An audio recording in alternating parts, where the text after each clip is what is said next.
हरे कृष्णा। आप सभी को बहुला अष्टमी की हार्दिक शुभकामनाएं। कार्तिक मास की अष्टमी तिथि को बहुला अष्टमी या राधा कुंड का आविर्भाव दिवस मनाया जाता है। बताया जाता है 5000 वर्ष पूर्व अरिष्टासुर नाम का एक असुर था जो बैल का रूप धारण करके संपूर्ण ब्रजवासियों को परेशान कर रहा था। श्री कृष्ण भगवान को उसके ऊपर बहुत क्रोध आया और उन्होंने उसका वध कर दिया।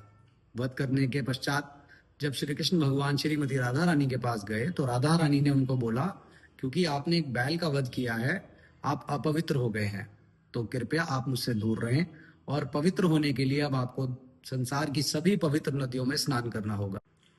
भगवान श्री कृष्ण मुस्कुराए और उन्होंने वहीं पे खड़े खड़े अपने पैर की एड़ी से एक भव्य कुंड का निर्माण कर दिया।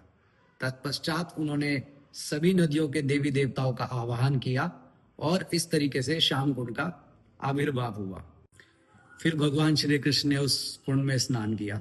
स्नान करने के पश्चात जब वो बाहर आए, उन्होंने श्रीमती राधा रानी से कहा, राधा रानी, क्योंकि आपने मेरे ऊपर ये आरोप लगाया है तो कहीं ना कहीं आपका हृदय में भी वो मलिनता आ गई है, इसलिए अब आपको भी स्नान करना होगा। तो श्रीमती राधा रानी ने बोला कि मैं इस जल में स्नान नहीं करूंगी, क्योंकि ये आपके नहाने से ये जल अपवित्र हो गया है। तब श्रीमती राधा रानी की सभी सखियों ने अपनी चूड़ियों से और अपने कंगन से एक कुंड का निर्माण करना प्रारंभ कर दिया। कुंड का निर्माण पूरा होने के पश्चात भगवान श्री कृष्ण ने बोला, कुंड तो बन गया, जल कहाँ से आएगा? तब श्रीमती राधा रानी ने कहा कि हम जल मानसी गंगा से लेके आएंगे। तब सभी सखियों ने श्रीमती राधा रानी से कहा कि मानसी गंगा से जल लेके आने में तो हमें कई वर्ष लग जाएंगे। तभी सभी नदियों के देवी देवता वहां पे प्रकट हुए और उन्होंने श्रीमती राधा रानी से प्रार्थना करी और कहा, हे श्रीमती राधा रानी, कृपया करके हमें स्वीकार करें।